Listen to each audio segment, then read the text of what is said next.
Welcome to another Acoustic Alternatives at Grove Studios in Ypsilanti. I'm John Bommarito. Grove Studios has been the home of the podcast since the fall of 2020. You've heard me say that for about 100 episodes, I suppose, at this point. Continue finding ways to expose you to music I think needs to be heard. Sometimes it's people you have heard of, the larger names that pass through the area that I've had a relationship with. Sometimes it's people from our local music scene who are making great music that you maybe aren't hearing. Today's band should be putting their records out on things like these 78s that I found recently. This kind of music that you're hearing today certainly harkens back to a time when, was this a Benny Goodman one? Woody Herman. You could have fit right in with there. Cabaret Boreale is here, and you can catch them at several places in the coming days. The Ann Arbor Summer Festival debut, which is their fundraising event, on May 15th. Robin Theater in Lansing has them on May 28th. May 29th, they're in Toledo at a concert house series called Over Yonder. And then one of my favorite venues, Trinity House Theater in Livonia, on June the 5th.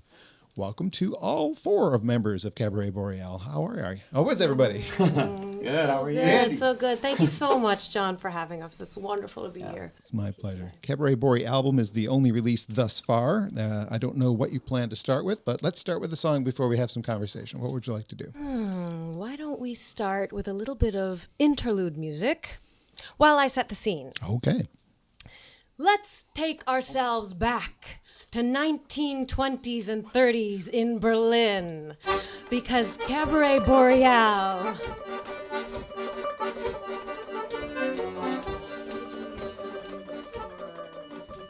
Oh, I thought you were going to start with a quote with it. No, that one's so fun.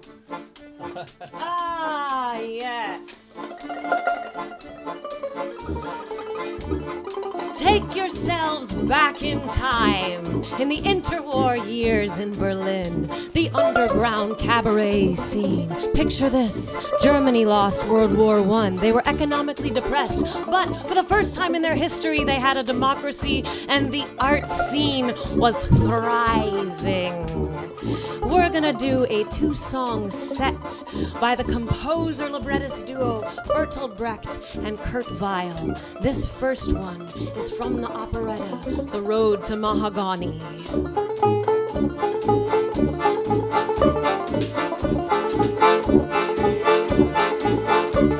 Oh, show me the way to the next whiskey bar.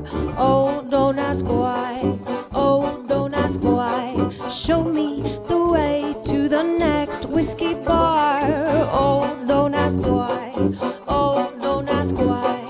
For if we don't find the next whiskey bar, I tell you we must die. I tell you we must die. I tell you, I tell you, I tell you we must die.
quite like them. Cabaret Boreale on the Acoustic Alternatives from Grove Studios, and a medley of tunes. Both of those are on the album, if I'm not correct. Yes. That one, Whiskey Bar, a.k.a. Alabama Song, is on the album. We were going to do Mack the Knife, which is by the same composer librettist team. I think we should hold that one for right now, just for the sake of time. First. Yeah. So we've got the Everly Brothers, Phil and Don back there. No, I'm sorry, not the Everly Brothers, just Phil and Don. Katie on vocals, and Andrew was undressing over there on guitar and banjo. He must be a little warm in this room, Andrew. All right, we need you in front of a microphone because I'm going to talk to you first. So come on over where Katie is and chat with me for a bit, since you are the person that I've known the longest in this this ensemble. I've been around here. Yes, that's a good thing. The first met you in the not completely defunct Appleseed Collective. There's occasional shows, right? Yeah, we do the occasional reunion. It's not like it's a off-the-table discussion. I have a memory from the Ann Arbor Folk Festival, and I've seen like most of them for the last 20 years, and a distinct memory is you guys, and Nobody Knows When You're Down and Out just brought me down, like, wow, that kind of reaction. And think of all the acts that I've seen at the Ann Arbor Folk Festival, and I still remember that. Yeah. Oh, thank you, man. That's a huge compliment. It was a huge moment for me. That memory, the Ann Arbor Folk Festival. I mean, I feel like I was pretty early in my career, and I think that was the most people that were ever sitting in seats to watch me play. So I peaked early there. It was a peak experience for me. A lot of times that band would play more like standing, like Blind Peak type shows, right? Well, I just mean, we weren't playing a lot of 3,500 auditorium, That's true. That's true. Well, current other project is Djangophonique, 2023 Best of Washtenaw winner for a Current magazine. Magazine, I use quotes because it's not an actual print magazine, but are we? Is it 2023? We're the Best of Washtenaw? I think it was. I googled that. Must have been a good year. Yeah. Do you remember that? Also, I think that same year, the WYCE Jammies for Best Jazz Album, Traditional Album, and Artist of the Year. Yeah, that was our press year. We did press then. That was after the pandemic had passed. You tried to put a record out during the pandemic. Yeah. Well, you did put it out, actually, right? Yeah. And like everybody else who put one out then, it was just like, well, yep, totally. We'll have to circle back to that at some point. All the gigs are canceled. So many emails that you just spent, like 2 months writing emails and being like, yep, cool, we'll see you then. Yeah, well. And the whole year gone. It didn't work out, but the band continues. In fact, one of the reasons I decided to get Cabaret Boreale in here was because I saw your name on the Ann Arbor Summer Festival thing. I've been meaning to have them in. Yeah. This fundraiser. And then they announced just the other day the lineup for the Ann Arbor Summer Festival.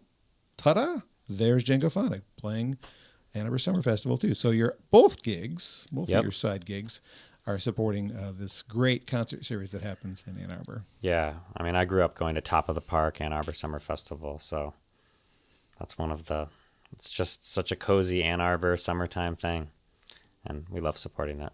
Yeah. It's been really fun to, the tour, the long tour from Appleseed, and then when everyone was kind of going in different directions in that group, I was like, what am I gonna do, doing the Django stuff, and then when I met Katie, doing the Cabaret Boreale stuff, it's kind of an interesting through line because it's like I kind of started in bluegrassy, folky, maybe New Orleans jug band influence thing, and then went to French gypsy jazz, and then came to this project that's kind of this bizarre historical amalgam of sort of vintage and novelty music, which feels like right in the pocket. So it's cool to be here with this group. Did you grow up listening to that when you were younger? What was your household like? Not really. I grew up listening to my dad play a lot of piano. Okay. And he was definitely influenced. He was a professional musician and, influenced by all that music from, Louis Armstrong to the Beatles. I think when I was young, I really liked Celtic music. Okay. And I had learned how to play and sing Celtic songs, so I could just like sing them and accompany myself on rhythm guitar. And then I kind of got interested in whatever video games and stuff, and wasn't really playing much guitar. And it wasn't until I was 18 or 19, maybe a couple years before starting Appleseed Collective, that I was like, okay, I actually want to try to learn how to even play this instrument. So, from our local scene, do you remember Mellish?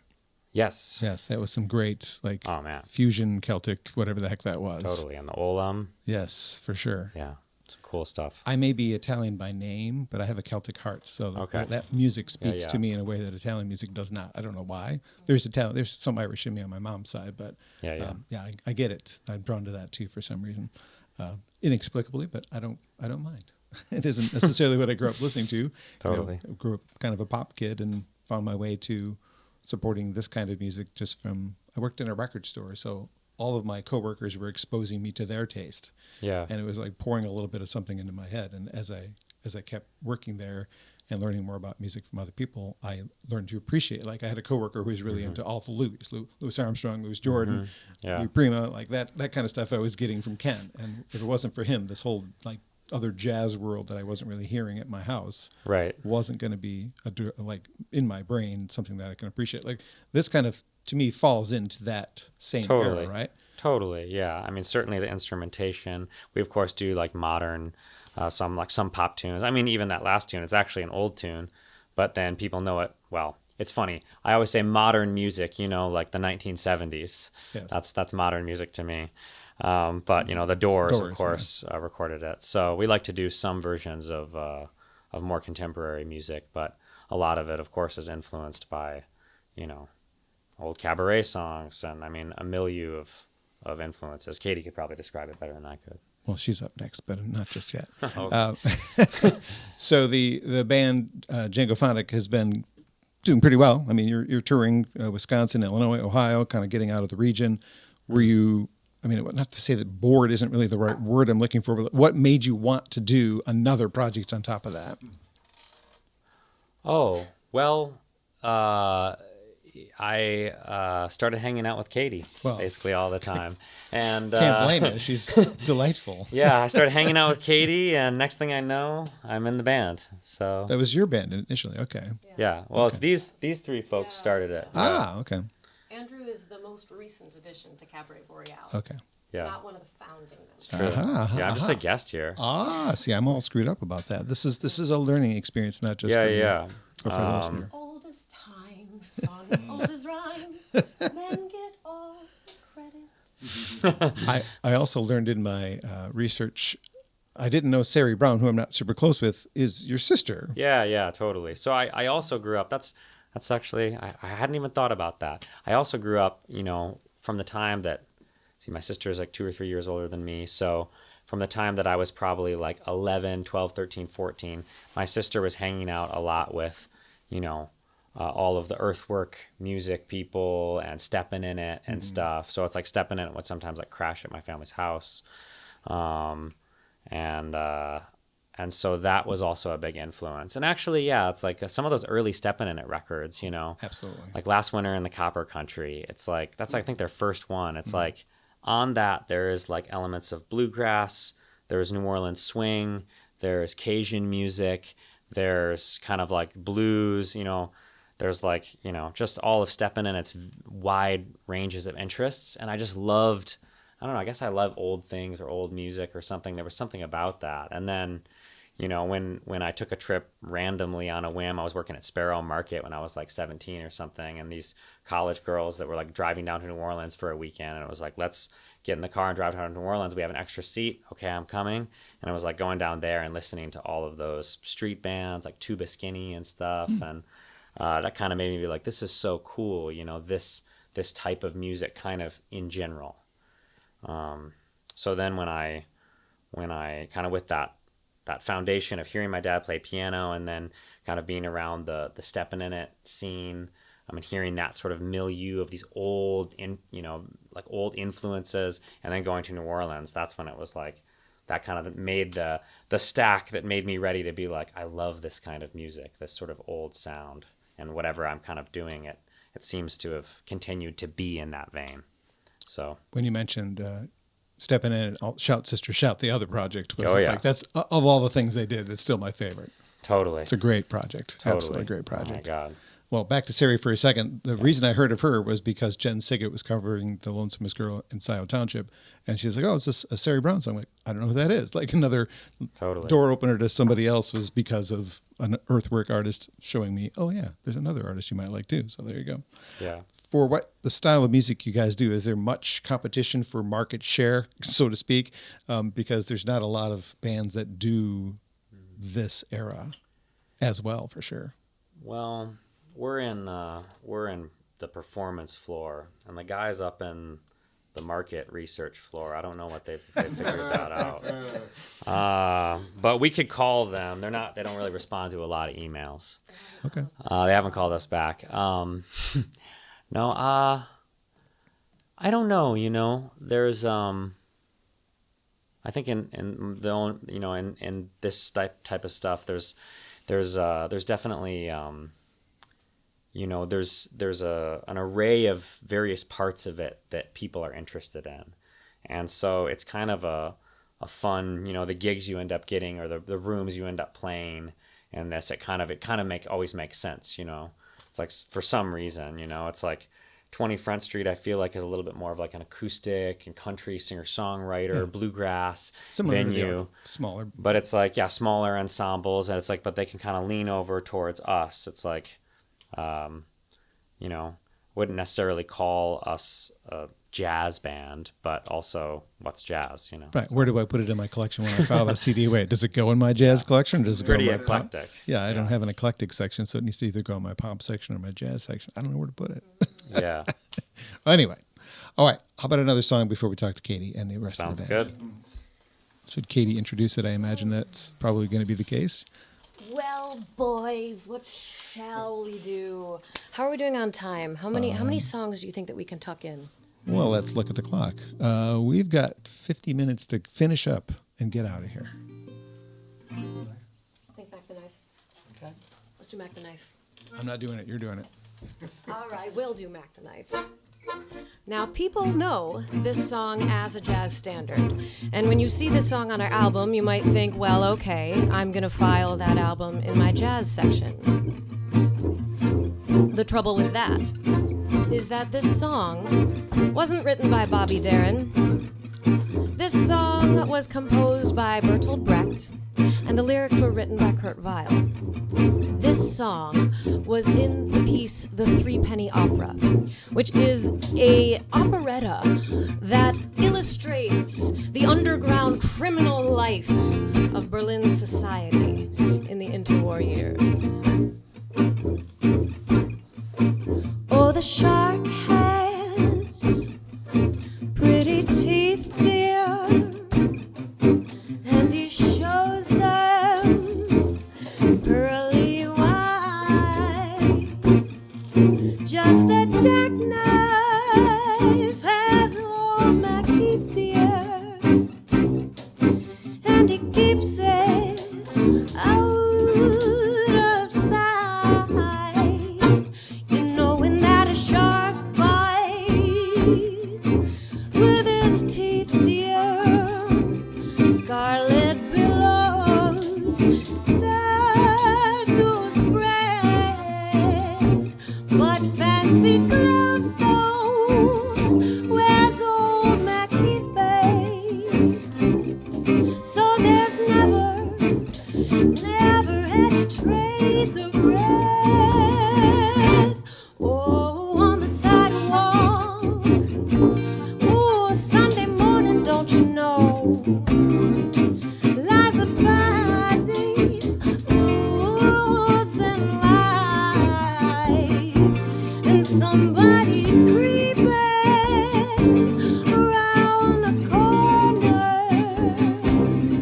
Could that someone, could it be Mack the Knife?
Oh,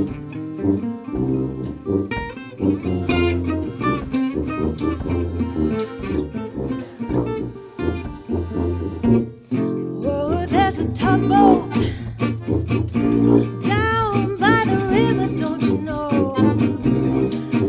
Where a Superman bed is drooping on down low. Where that cement is there, it's just there for the wait, babe. 5 will get you 10. Look out, Mackie's back in town. You hear by Louis Miller? Oh, oh, oh, he disappeared, babe. After drawing out all of his hard-earned cash. And now Mack, he spends just like a sailor. Could it be, could it be, could it be? Oh boy, did something rash. Oh, oh, Suki Tawdry. Look out in this Adelanya. Get out, Jenny Diver. And oh, Lucy Brown. Where the light forms out on the right, babe. Now that Mackie, oh, Mackie's back in town.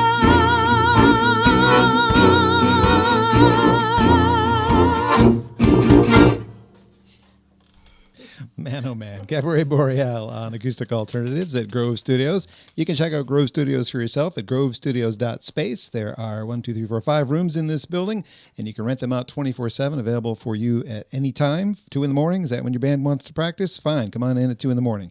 We've got a big room here that we're located in. You can see the video at some point, whether you're listening to the audio or maybe you've watched one of the other 100 that has taken place in this building. There are other rooms down the hall that are a little bit smaller. If you don't need this much space, obviously cheaper to rent. grovestudios.space. Check it out if you get a chance. Without Grove Studios, there is no Acoustic Alternatives podcast. There's no visit with Cabaret Boreale. There's no reason to be. You look like you want to say something. Oh, to her. Oh, privately, before I start asking her questions. So Grove Studios has really made this whole thing possible. Cabaret Boreale has several shows coming up. May 15th, Ann Arbor Summer Festival debut in Ann Arbor, the Robin Theater in Lansing on May 28th, May 29th again in Toledo at the Over Yonder Concert House Series, and on June 5th, returning to the Trinity House Theater in Livonia, where some of their videos that you can see online have been shot. That beautiful room in Livonia has a nice backdrop. All right, Katie, it's your turn. Katie, Lynne, Katie Smith, Dr. Katie. Oh boy. Lighting director. Johnston, if you please. What's in a There's name, more. John?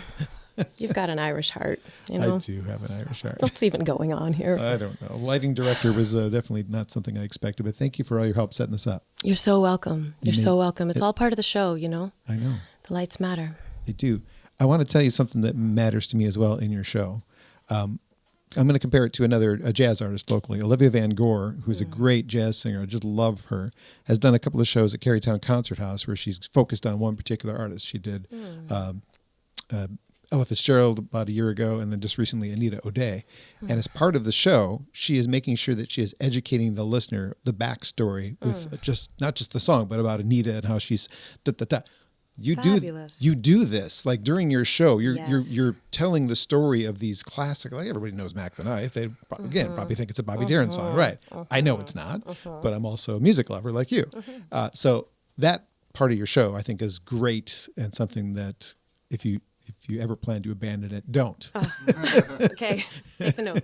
Keep that. It's an important part of the process. Educating the listener who, again, somebody your age probably shouldn't be listening to this kind of music. I don't know what you should be listening to. Depeche Mode? I don't know. I'm old as the hills. Yes. No, you're not. But you've got an old soul. I'm sure you've heard that 1,000 times, but it is, it's also a pretty damn gifted instrument. Like you were singing as we were warming up.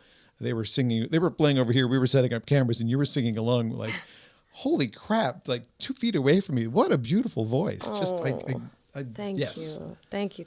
And what do you do with a gift? You give it away. That's right. You got to give it away. Well, thank you for doing that. So this was your project originally. Tell me about how you formed this, or did you guys kind of like meet? It's a bit of an us thing. So I would say 18 years ago. It was roughly 18 years ago. It must have been around 2008 because I was playing the accordion and everyone was playing the accordion in 2008. I remember. So I was studying theater at the University of Michigan. Oh. And learning the accordion. And I went with my parents to this beautiful outdoor music festival with all kinds of folk musicians playing all kinds of gorgeous folk music. And I saw what I knew was an accordion case. I recognized it. I had one myself. Vintage suitcase looking thing. Okay. So I stalked it out. It just sat there and I was just circling around it for the longest time. And then this man walked up, this 7-foot tall Viking of a man, striding with what you would imagine the stride length of a 7-foot tall Viking had when he's in a hurry. And he scooped up the accordion case and he booked it out to the far field, to the Acoustic area. So I hustled right up after him and I chased him down.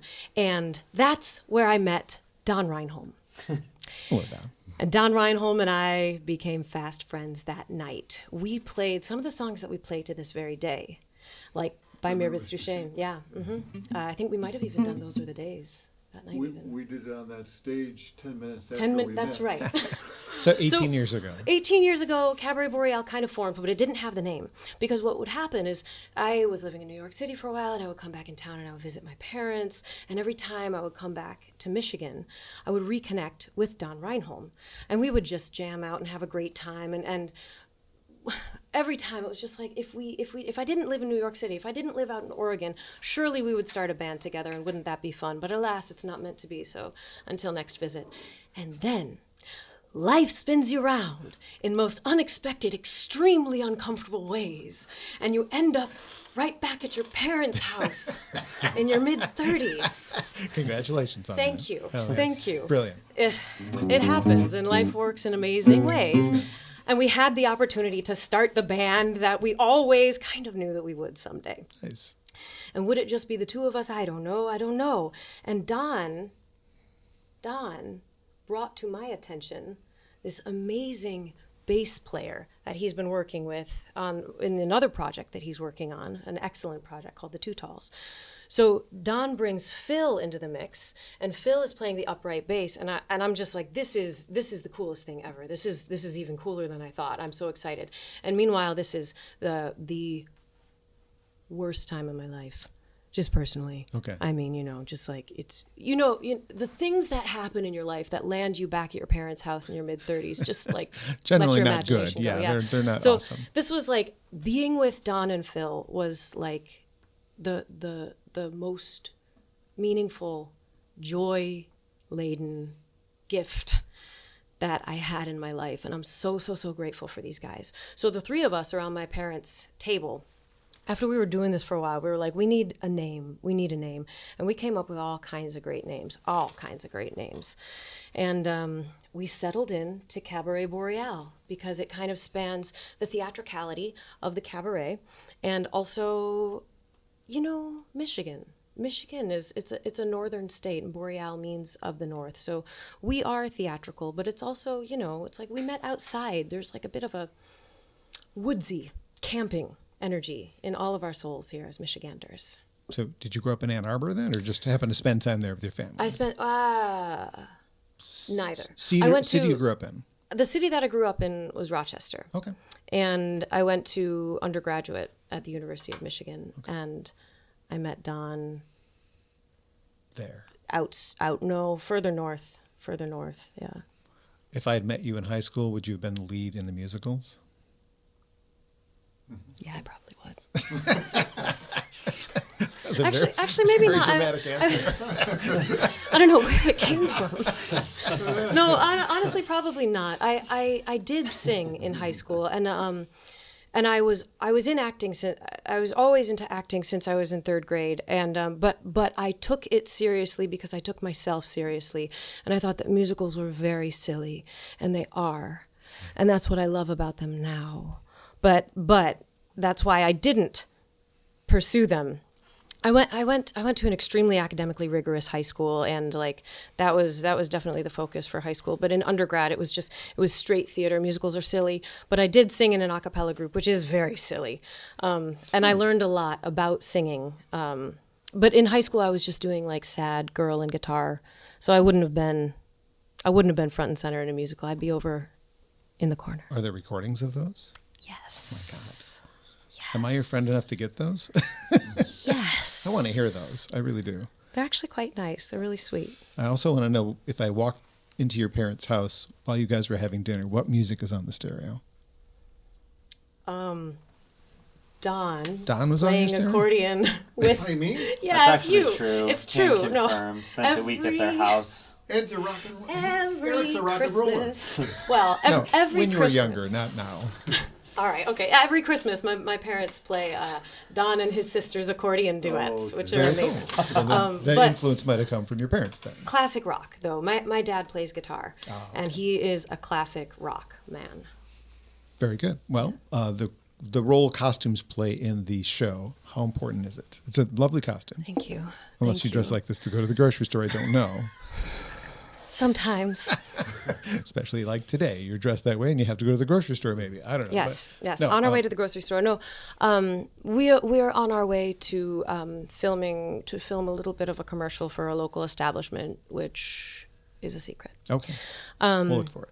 But yes, costuming is very important. It's all a part of the show, and the reason why the show is important is because it creates a whole atmosphere. And when you create a whole atmosphere, you can create a coherent field. When you can create a coherent field, you can do things like transport people to an experience, a lived experience of being in another time and being in another place. And you can essentially like harmonize the energetic fields of the people in the shared space. And it can be easier to do that without recognizable touchstones to daily life as it is. Gosh, what was that movie? You know, what's the movie that takes place on Mackinac Island? Somewhere in time. Somewhere in time.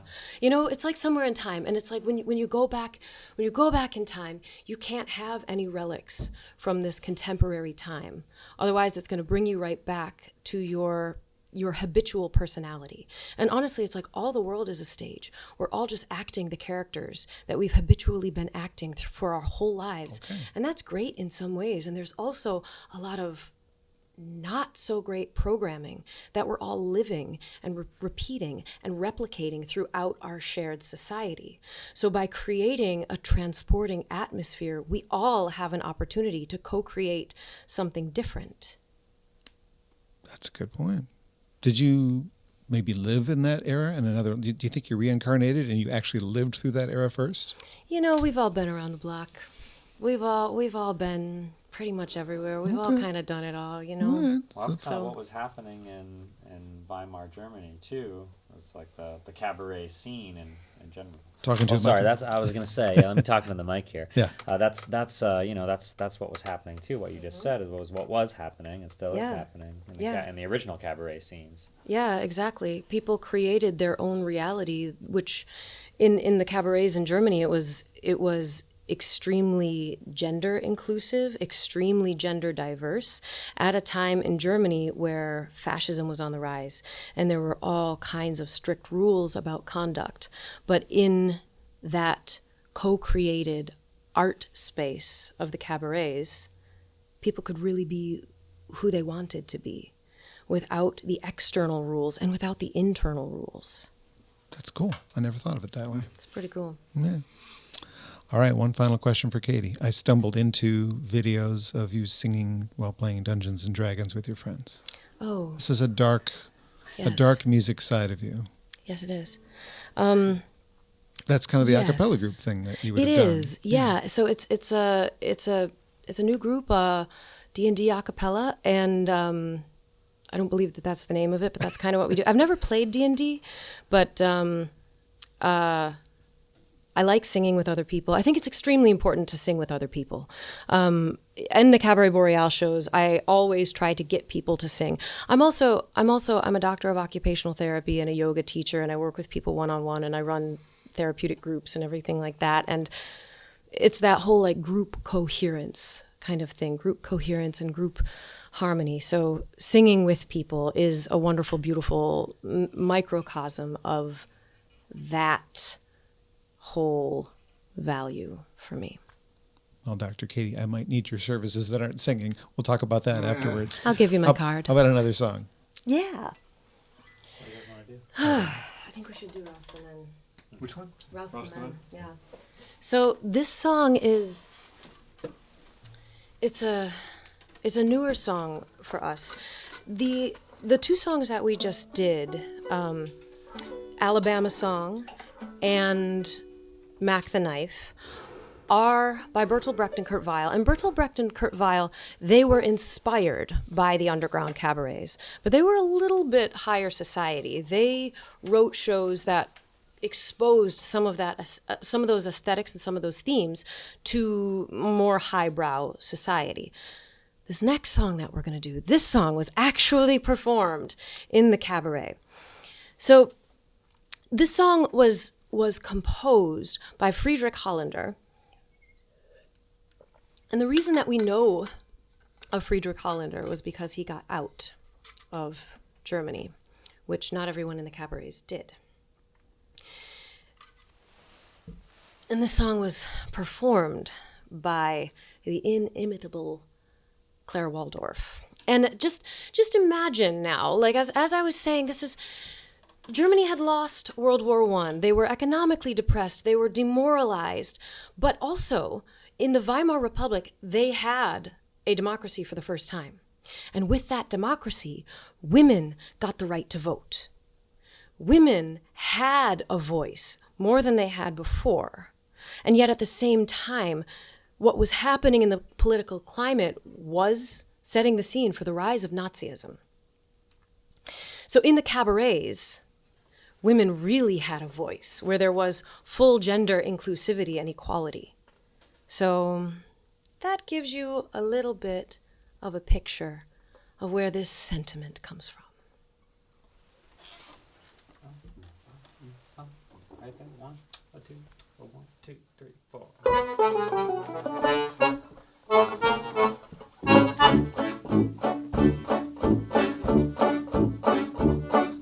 The problem of emancipation's been raging since history began. The feminine in all hearts and nations wants to throw off the chains made by men. From the Virgin Islands to this very room, hear all the voices thunder and protest. Anything that men do, women can do too, and more than that, we women do it best. Rouse all the men out of the Reichstag, and rouse all the men out of the courthouse. Men are the problem with society, they're blinded by their vanity. Women have passively embraced them, when we could have easily outpaced them. Yes, we should have long ago replaced them with female heads of state then. If we haven't made our feelings clear, we women have had it up to here.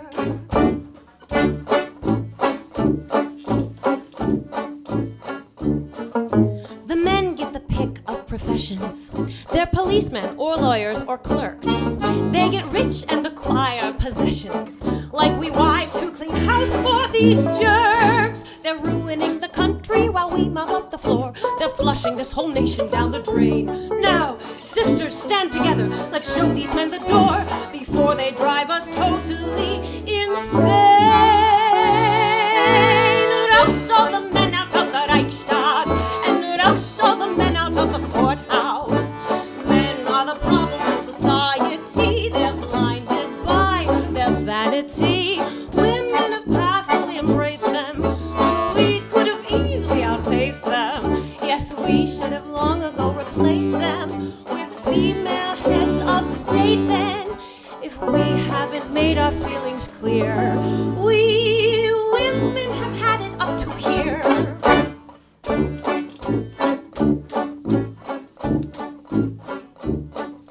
As babies, little men cry in cradles, our dependents for birth and for breast. Yes, we are the ones who supply them. We literally created this mess. From the sweetest baby, something goes awry, and now he's a dictator to his mom. Yeah, women make the men, but men make all the rules. We gave him life, but now he wants a gun. Rouse all the men out of the Reichstag, and rouse all the men out of the courthouse. Men are the problem with society. They're blinded by the vanity. Women have passively embraced them when we could have easily outpaced them. Yes, we should have long ago replaced them with female heads of state then. If we haven't made ourselves quite clear, we women have had it up to here.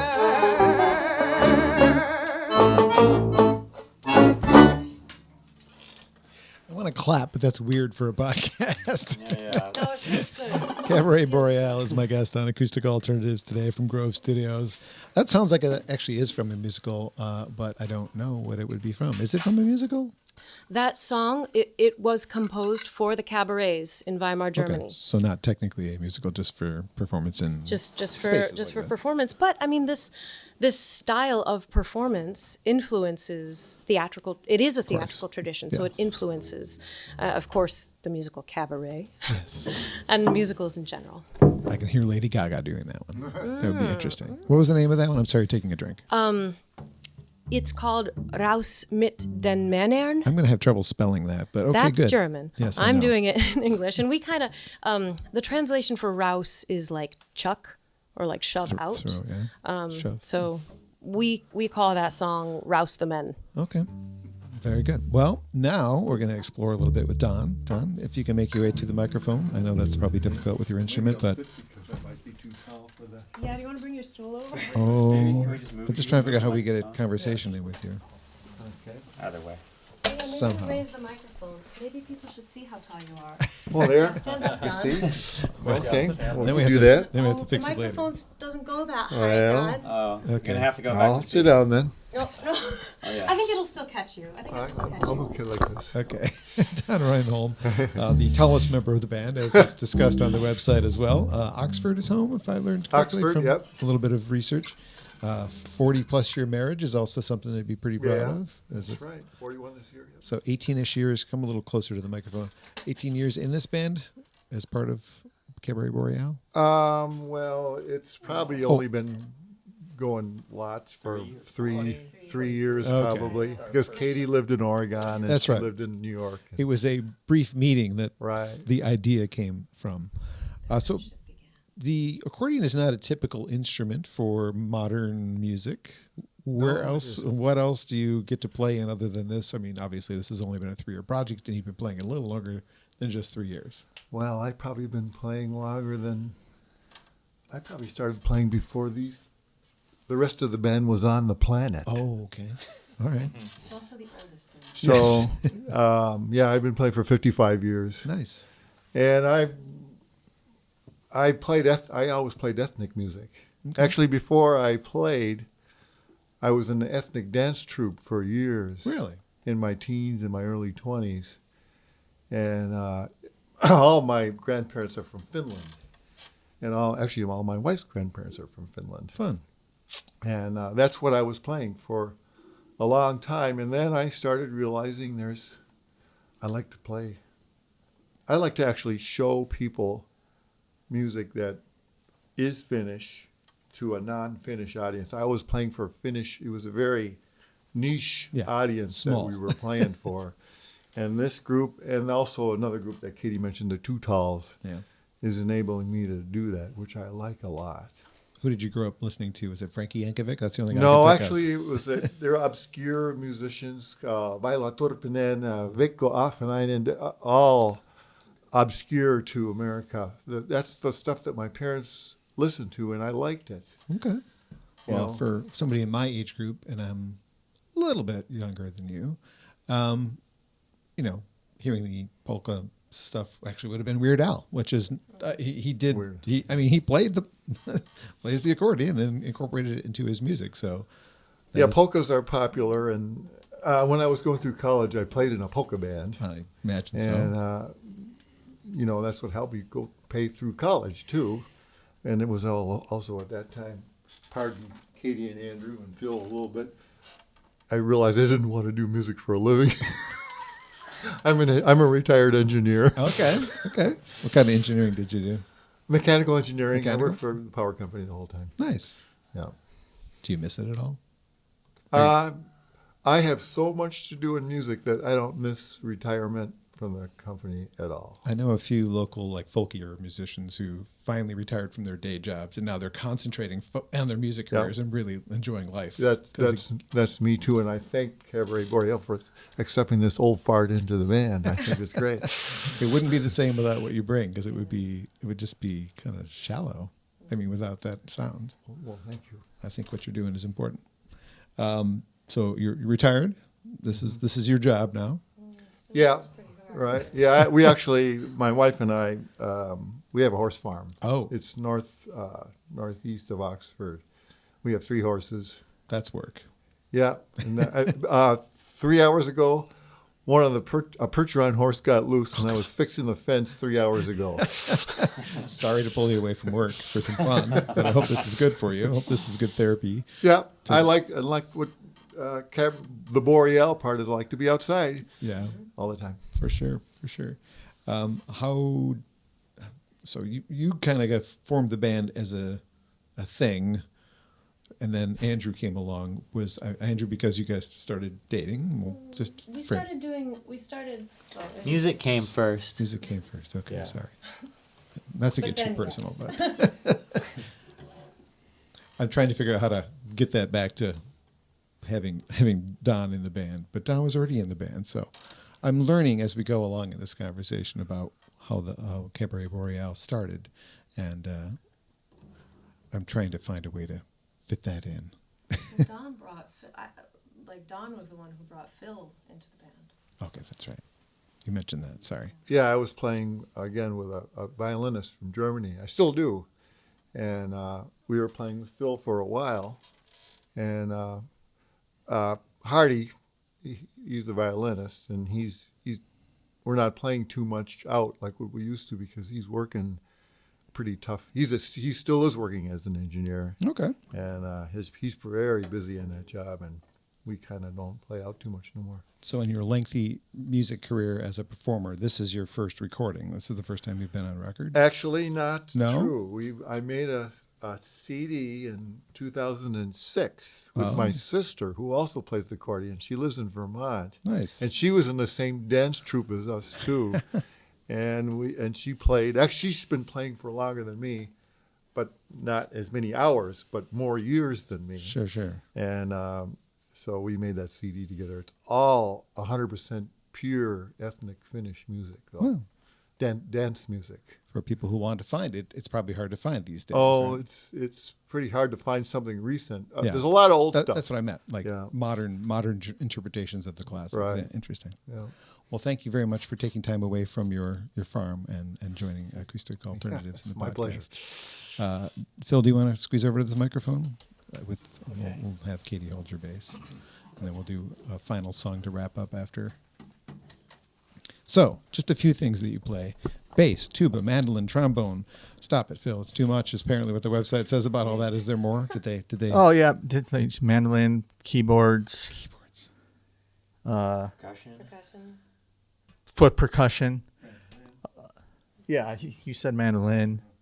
Did you say trombone?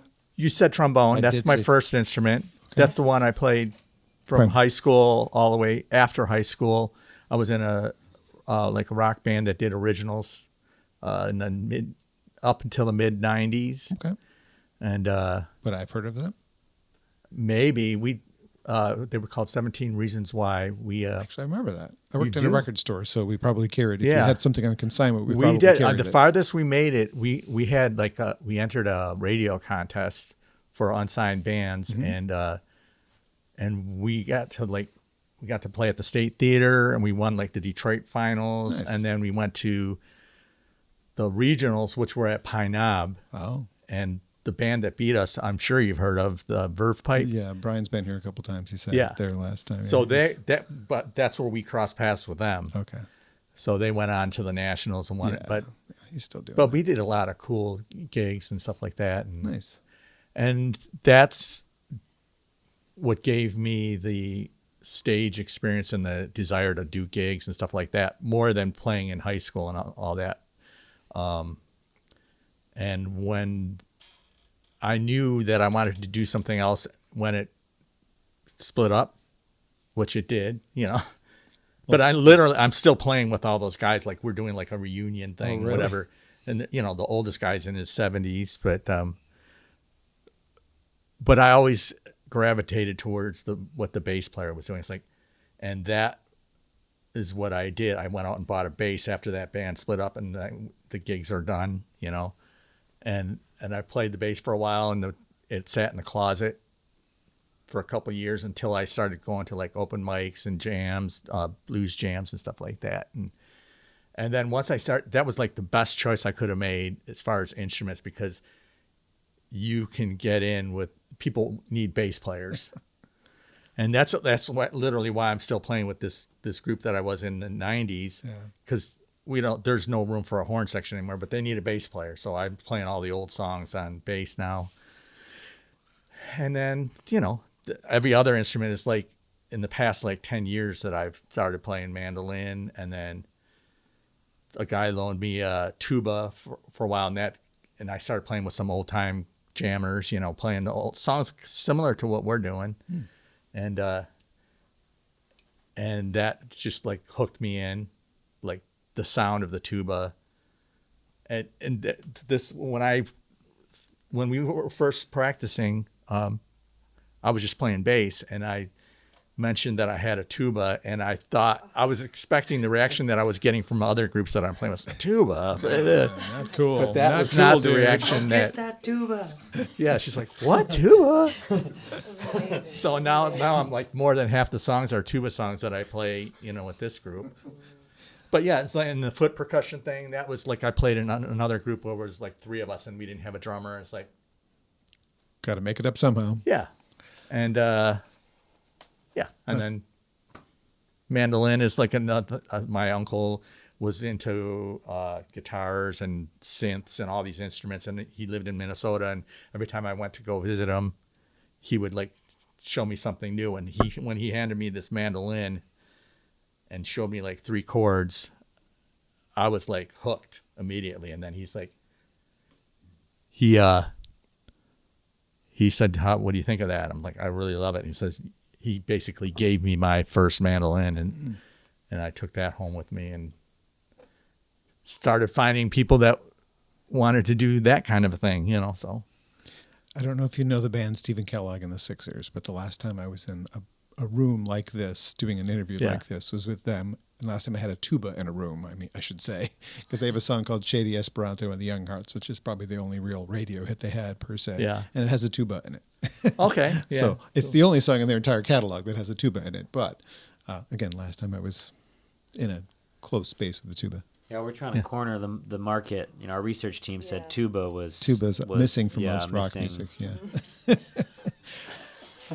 There is something about the instrument, like It's loud. I could play the same bass line on the bass, and then when I start playing it on tuba, it's almost like it's an instant party or something. Yeah. It's a party. You know, like the polkas and stuff Yes. like that. It's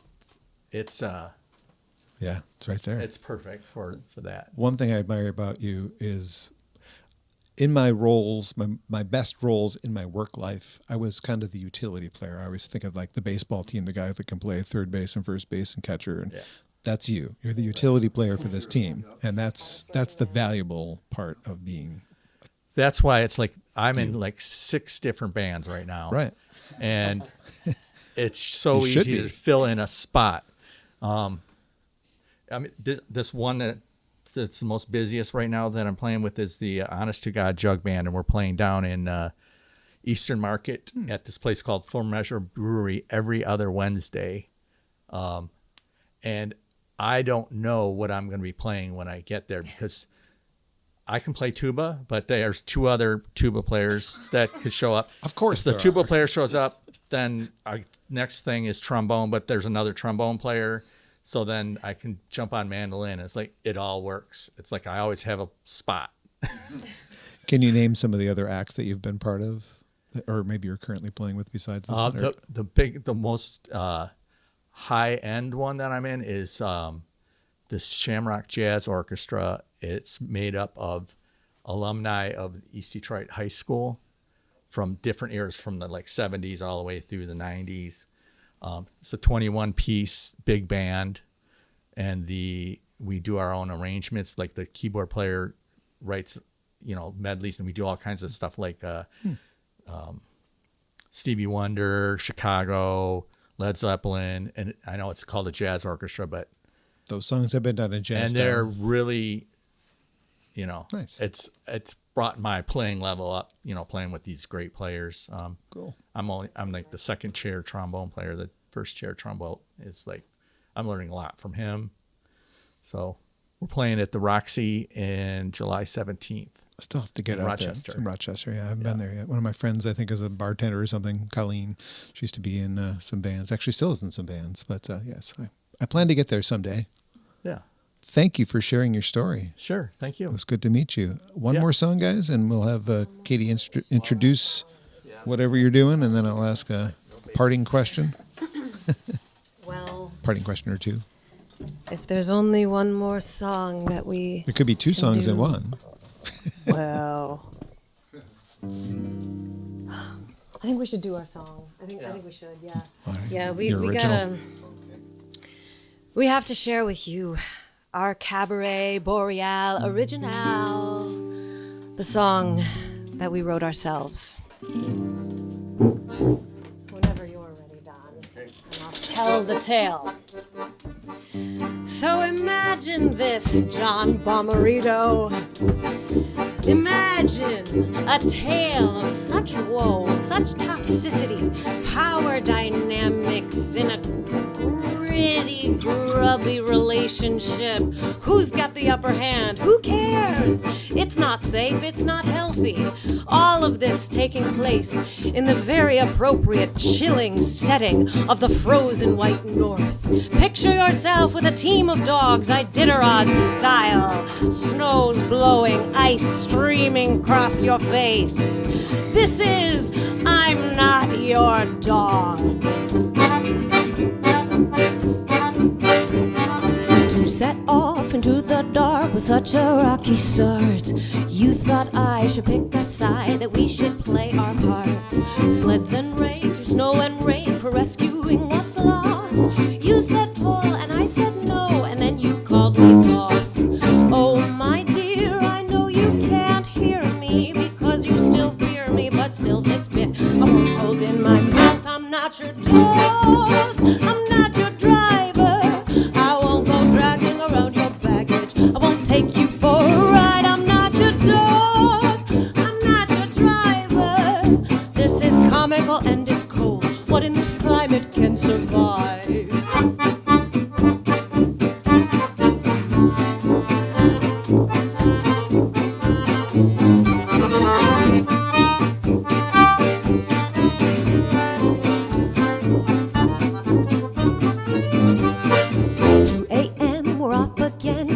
Trail in sight. What a shame to seek to blame instead of hold the light. You said haw and I said gee, 'cause I am up to me. Hold your own, don't ride alone. Remember that you're free. Oh my dear, I know you can't hear me because you still fear me, but still this bit I won't hold in my mouth. I'm not your dog, I'm not your driver. I won't go dragging around your baggage. I won't take you for a ride. I'm not your dog, I'm not your driver. This is comical and it's cold. What in this climate can survive? Face to face, I know we could win this race. Oh, side by side, we'd both make it out alive. I can't decide for you, lest I lie. But still, this bit I won't hold in my mouth. I'm not your dog. I'm not your driver. I won't go dragging around your baggage. I won't take you for a ride. I'm not your dog. I'm not your driver. I won't go dragging around your baggage. I won't take you for a ride. I'm not your dog.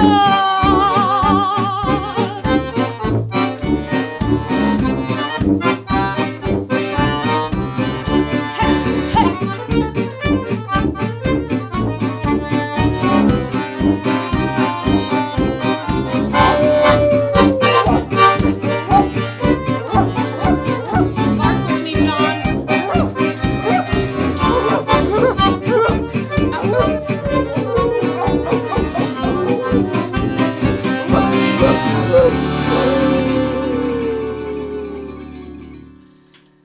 Side by side, side by side, we'd both make it out alive.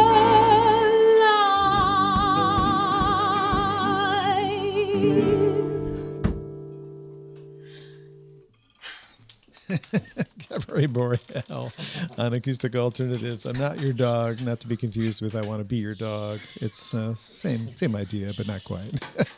Okay, that was very fun. Thanks for including me on the singing. Nobody wants to hear me sing, so I'm glad there was. Thank you for barking with me, Oh, John I'm part Bommarito. dog, actually. Appreciate Thanks for having you. us. Oh, totally, my pleasure. Thank you so much. Part dog because my father well, he's not with us anymore, but he would say to his dog in front of me, "I love you like a son, Brody."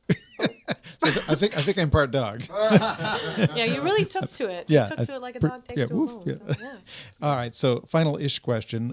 Is there any plans to go into a recording studio and put out, this is a live album, Cabaret Boreale album is a live album, which is nice. It captures what you do very well, but the recording quality isn't the same as a studio, right? If you went into Big Sky or something and did a proper recording. Is that in the works for this project?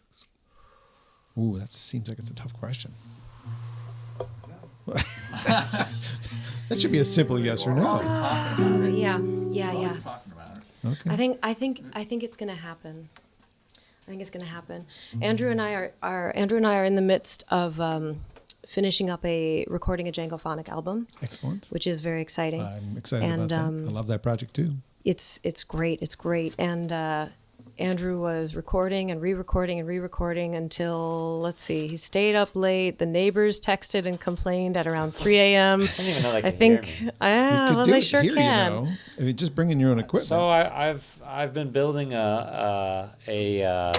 I've been building a studio in my basement. Oh, Which is really it's nice to have that workspace there, you know. for sure. And although it's quirky, yes. it's right next to the breaker box, and when I really turn the gain up loud to get good vocal takes for Katie, we have to flip the breaker on the fridge because I can hear the whine of the fridge's compressor upstairs.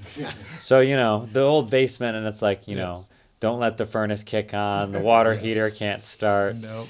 But it's working. It's working for me. Well, the motto here actually is get out of the garage, get into the studios. I'm just saying this isn't necessarily. Well, maybe when I'm ready, I'm gonna get out of the basement. Okay. I'm gonna get into the grove. Okay, because there's a room down the hall that it actually is for mastering. You could do that here too. Anyway, I'm looking forward to keeping up the neighbors and melting our ice cream with the sounds of the tuba. yes. I think we should keep it right at home. All right, let's remind them again where you guys are going to be. Ann Arbor Summer Festival debut, including a whole bunch of other fantastic performances as well. That's happening May 15th, pretty soon. Robin Theater in Lansing on May 28th. Over Yonder Concert House. Don't know what that is in Toledo because I don't go to Toledo much, but sounds fun. But I love the Trinity House, June 5th, another excellent option. That's just the Cabaret Boreale dates, Djangophonique dates, which you are both part of. Sorry, guys.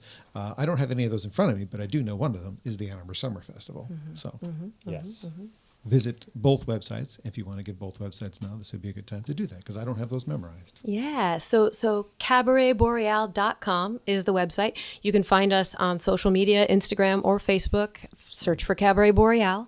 And then Djangophonique is djangophonique.com, and you can find Djangophonique on Facebook and Instagram as well. And yes, we know that both of those names are incredibly hard to spell. They are. So, but I think with It does. yeah, Okay. so does Djangophonique, and it's got a D and a J and an I and a Q. So many. Yeah, and It's a sometimes lot you want of to say But I think Djangophonique and with Google, yes. a dedicated soul would eventually get to us. I also really tend to wanna put the find links into the the YouTube videos and the posts. So We've both got stuff on YouTube, and both bands also have a mailing list, which you can find on Substack. And sign right. up for that. all right, I look forward to your next record coming out on a 78. Yeah. Maybe on Columbia Records on 78. Let's just Yeah. Thank you again. Thank Thank you you. so much for Fantastic. having us. Thanks for Let's having stand us. up and take a bow, guys. For the cameras, not for the audio part. Oh, for the cameras. Thanks to Grove Studios for making this possible. GroveStudios.space. And I don't know what's next, but there'll be more. Thank you so much.